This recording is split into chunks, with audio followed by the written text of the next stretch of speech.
AEW All Out happens this weekend, September 20th from Toronto, Ontario, Canada.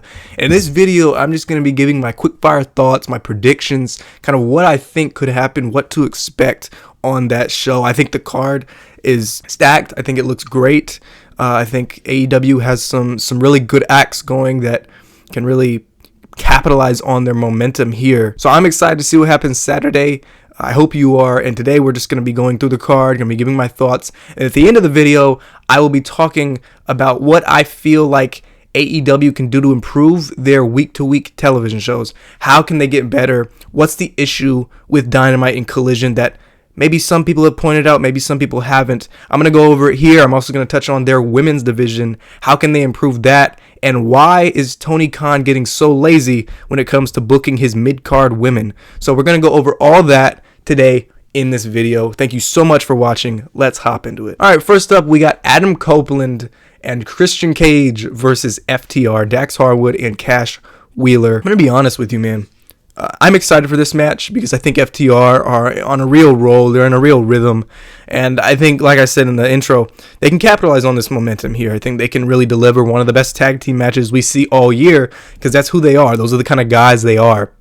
So I'm excited to see what they can do, but I got to be honest, man. Adam Copeland in 2025 just does not hit the spot for me. He does not speak to me these days, and because of that, I wouldn't go as far to say this is the match I'm most excited for, or even one of the matches I'm most excited for. I think the in-ring, like the actual quality that we get from this match, should be very, very good. Again, that's who FTR is, that's who Adam Copeland is, that's who Christian Cage is.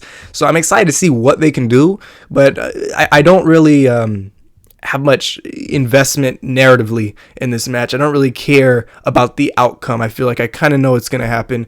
And what I think is going to happen is that Adam Copeland and Christian Cage are going to go over here, over FTR. Just feels like the kind of obvious choice. I mean, it's in Toronto. It's in Canada. Obviously, both Adam Copeland and Christian Cage are from Canada. So it seems like that's just the obvious default option to go to. So yeah, I have Adam Copeland and Christian Cage going over there. But FTR, like I said, they've been in such a rhythm. I loved their match on Collision with Tommy Billington and Adam Priest. Tommy Billington and Adam Priest are going to be a part of the AEW roster soon. It would not shock me in the slightest if they get a contract very, very soon. And so I thought they looked great. I thought they looked sharp. I thought FTR, a really great version of themselves, kind of stepped forward in that match. And I thought they got a lot out of Adam Priest and Tommy Billington. Not that Adam Priest and Tommy Billington need their handheld or anything. They're both very talented.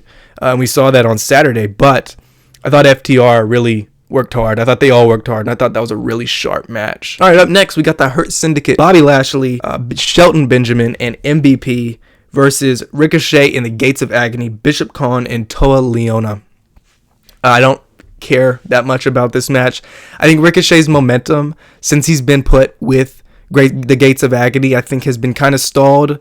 Earlier in this year, he was a much bigger part of their television of Dynamite and Collision. And since he's been put with the Gates of Agony, it feels like he's been kind of stifled creatively. It feels like a lot more could have been accomplished had you have put him with someone who matches his energy, kind of matches his absurdity. And instead they put him with Gates of Agony, which are very ho-hum, basic, kind of tough guys on the roster. So I'm not going to lie, I would have liked to see Ricochet put with someone who kind of matches his ridiculous heel energy, and they didn't do that. They put him with Gates of Agony. So do I care that much about this match? Not particularly. I think the Hurt Syndicate are going to win, and it should be pretty straightforward. So one of the Gates of Agony will take the pin. That'll be that. It shouldn't go more than 12 minutes, I'd say. I'd like to see more out of Ricochet going forward. I'd like to see him kind of pick his momentum back up, get back in stride, and kind of really become a bigger part of AEW's television, because it feels like over the recent weeks, he's kind of been moved down the pecking order. And I don't think the Gates of Agony partnership, that alliance, has really helped him particularly. All right, we got Mercedes Moné versus Riho for the AEW TBS Championship. I'm very excited for this match. Obviously, Riho, a very, very talented woman. Mercedes, best women's wrestler in the world. And I think for Mercedes' reign, for most of the challengers that have stepped up, it was kind of difficult to make a case that they could actually beat her. It was difficult to credibly sell that as a booker, and I think Tony Khan realized that, and so he brought in Riho. And with Riho, you still don't really believe that she can be the one to beat Mercedes, but at the very least, as a booker, Tony Khan can credibly broach that idea to the audience. He can credibly sell that to the audience. And so that's why this match works better than most Mercedes matches, most kind of flavor of the month challengers that step forward for Mercedes. I'm very excited for this. I think they could have one of the better women's matches you see from AEW all year. Mercedes is going to win. It's pretty straightforward, but I am excited to see what they do in there. I think the ceiling is pretty high for this one. Up next, we got Jon Moxley versus Darby Allin in a coffin match. Now this is going to be probably the first of at least 2 matches. They're going to have another one. It wouldn't surprise me if they had another one after that, because this does not feel like the blow off here. Jon Moxley and Darby Allin. Darby Allin's going to win. I don't really see it going any other way. You just brought him back. He just got back from Mount Everest, and so I don't really see it going any other way other than a Darby Allin victory here. As for Jon Moxley and the Death Riders, I think Moxley has recently found his stride, found his rhythm as a worker on Dynamites and on Collisions. I think he's been mostly Dynamite. I don't know if he's been on many Collisions, but on Dynamite specifically, I think he's found his rhythm as a worker. He's kind of found his rhythm as an in-ring talent, and his stock is starting to rise a little bit because he's had some good performances here lately. I expect it to continue here. I expect them to do some pretty crazy stuff. I think the producing of this match, the agenting, is gonna drive a lot of it. I think they're gonna go for it, man. They're gonna take some dares and they're gonna try and wow everyone watching. So it's a Darby Allin match. It's a Darby Allin match, which is falls under the plunder category. So I'm excited to see what kind of crazy stuff they can pull out of the bag and kind of where they can get to. So should be a fun match, different flavoring. But Darby Allin will go over. I'm not really debating that at all. I think that's pretty clear cut. MJF versus Mark Briscoe in I gotta read this. It is a table and thumbtacks match. Obviously, Mark Briscoe was given the opportunity to select a stipulation that he wanted. MJF kind of gave him that opportunity. Mark Briscoe took it, and on this past Collision, he said, "I challenge you to a table and tacks match at AEW All Out." Now, how do I feel about them putting a table and tacks match and a coffin match on the same card, both falling under that plunder category? I don't know. I think they're going to be very similar matches when it comes to some of the spots they do and the general taste of the matches. I think they are going to be very, very similar. So I don't know if I would have put them both in that Extreme Rules kind of category and had them both kind of take that approach. But it is what it is. This should be very, very good. I think Mark Briscoe has been such a commodity for AEW, and obviously MJF is MJF. This program has just been elite, no pun intended. It's been fantastic. They both shone through. They both shined, and I expect it to continue here.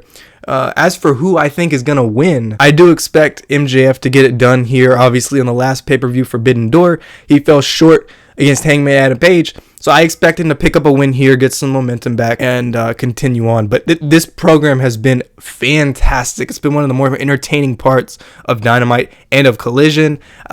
They've been absolute studs. They've been absolute studs in this feud, and I'm excited that they're getting a pay-per-view spot. I mean, obviously that was going to happen. It's MJF, but I'm excited that they've kind of expanded upon this feud, because going into AEW All In, it felt like this was a dynamic that had potential, and they were kind of exploring it a little bit, but there was a lot you could expand on, and it felt like it definitely had the mileage to get to a pay-per-view like this. So I'm glad that they've took advantage of that. I'm glad that Tony Khan has kind of ran with that opportunity, and we're getting it here at All Out. I'm very, very excited to see what they can do. All right, up next we have a 4-way match for the AEW Women's Championship. It is Timeless Toni Storm versus Jamie Hayter versus Kris Statlander versus Thekla. Now, this match has kind of been accompanied by some pretty lazy television booking from Tony Khan. In a lot of the build to this match, you've seen the AEW mid-card women be thrown in these all-star tags week in and week out on Collisions, mostly Collision, maybe a Dynamite here and there, I can't really recall, but it was mostly Collision where they've been doing these women's all-star tags, and to me, it's lazy.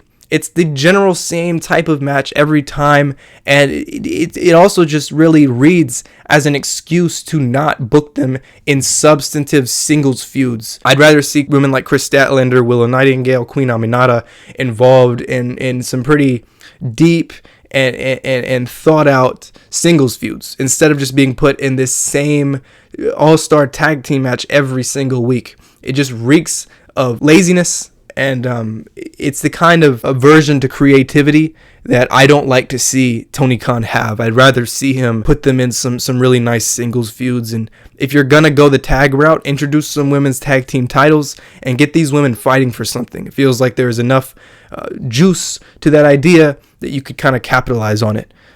So this match should be fine, should be solid. I'm going to just play it safe and say that Toni Storm is going to win here. I know a lot of people have been predicting Jamie Hayter to go over, or some people want Kris Statlander to win. I don't know if anyone thinks Thekla is going to win. I don't think Thekla is going to win. I think Toni Storm will go over here and retain her title.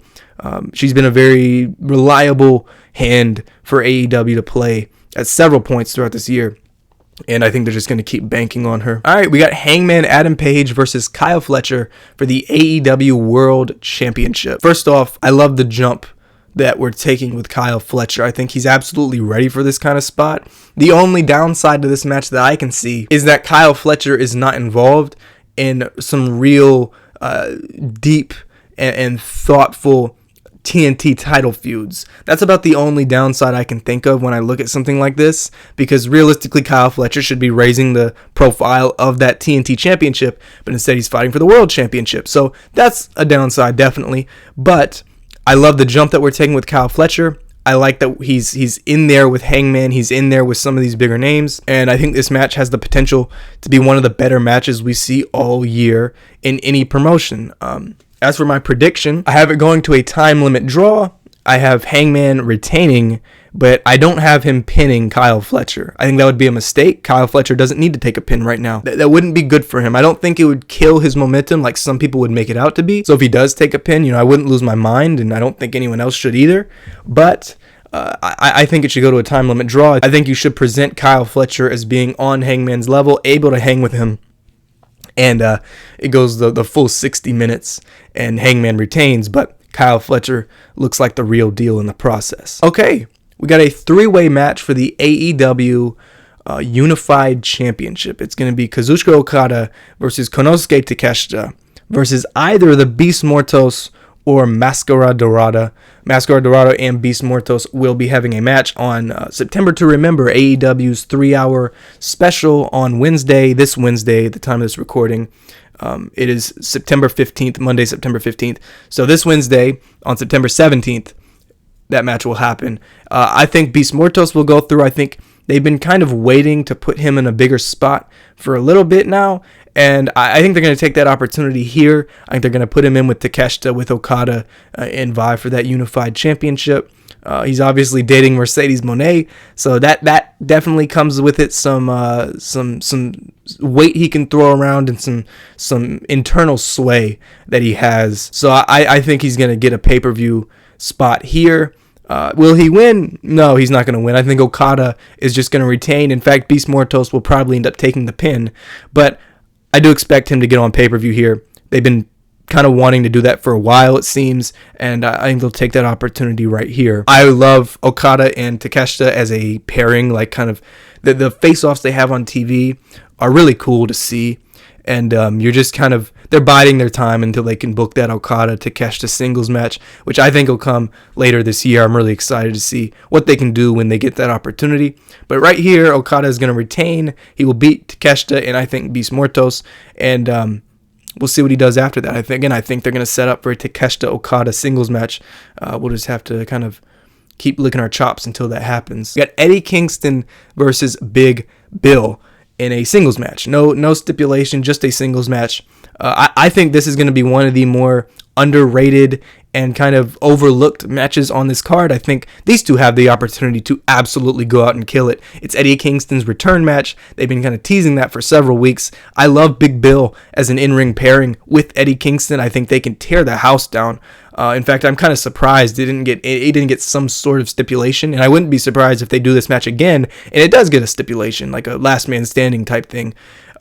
But these two should kill it. Big Bill is pretty reliably solid, and Eddie Kingston is obviously Eddie Kingston. So I'm excited to see what they can do.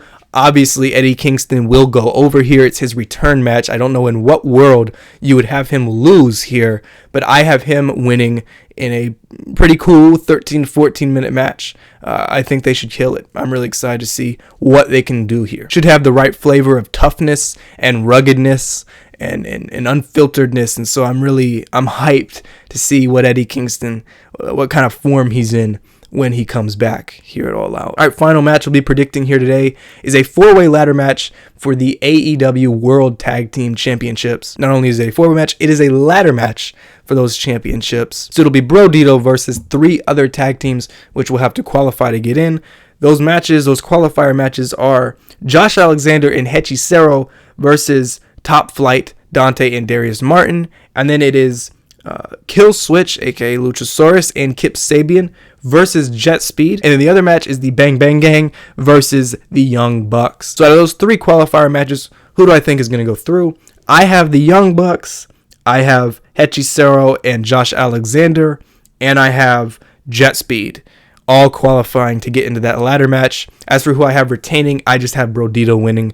I think they're going to retain, and their reign just started. They've already proven themselves to be such a reliable option for AEW when it comes to their babyface roster and when it comes to what they put forth on the shows that they run on Wednesdays and Saturdays. So I think it should be awesome. I don't know how you leave the Young Bucks out of a match like this. I don't know how you leave Jet Speed out of a match like this. So I'm very excited to see what these 12 men, is it 12? Gosh, I'm bad at math. 8, not 12. What am I talking about? So I'm very excited to see what these 8 men can put together in a ladder match. See what kind of creativity they can bring forward. Ultimately, I have Brodido going over, but it's a very nice match to see on pay-per-view. It should be a lot of fun. All right, so please let me know, who do you think is going to win these matches? Who do you have going over? What are you expecting to see at AEW All Out 2025? I'd love to see it. I'd love to hear it. I'd love to get in a conversation with you in the comments. But before I leave here, I just want to touch on a couple of things. So I want to talk about where AEW's television is at currently. Right now, in my opinion, I think Dynamite and Collision are generally good programs. I think they are good shows. They're entertaining. They're fun to watch. The wrestling is great. The matchmaking is amazing. So I think they do a good job putting on a fun show to watch. But the Saturday and Wednesday, those shows are missing like these broader narrative inflections that are just absolutely must see. The kind of things that you sit on for a whole week and you think about in your head. And then when Wednesday and Saturday come around, you just can't wait to see the next beat in the story. It's missing those big, larger narrative inflections that I think they should have. So again, the shows are good. The shows are fun. But I'd like to see more time and effort put into fleshing out these narrative arcs and these narrative like changes and shifts week to week, because it's not that they don't happen. It's not that these narrative shifts do not happen. It's that they don't happen enough. I think they need more of a kind of cyclical week to week experience when it comes to following these stories. There's not enough must see appointment viewing stuff on these shows.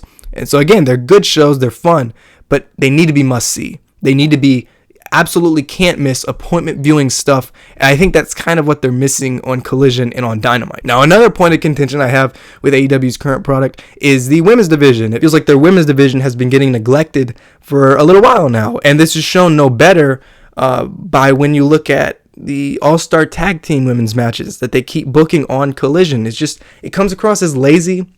It comes across as unwilling to really put a lot of effort into these women who are so talented. I would really love to see Willow in a singles feud. I'd love to see Queen Aminata get more singles minutes on Collision, on Dynamite. There's so many talented women in that mid-card, and for them to just be all jumbled up into a big tag team match every single week, it's really lazy. And I need Tony Khan to kind of see that and change it. I need him to see that Queen Aminata was good in her match against Thekla, or I think she had a couple of matches against her. I need him to see that Queen Aminata is worth more than a multi-woman tag. I need him to see that women like Kris Statlander is worth more than a 4-way match at All Out. I want to see more effort and time put into giving these women big time creative that is worth investing, and not just all-star tag team matches week to week on every show. So I hope you enjoyed. I hope you kind of got something out of this, and I hope we can have a conversation in the comments about what we think is going to happen at All Out. I'm very, very excited for this card. I think it looks great, and so I'd love to get your thoughts down below. Right before I head out, please do like and subscribe. That would mean the world to me. It would help this video get seen by more people. I would really appreciate it if you could do that. Thanks for watching, guys, and until next time, see ya.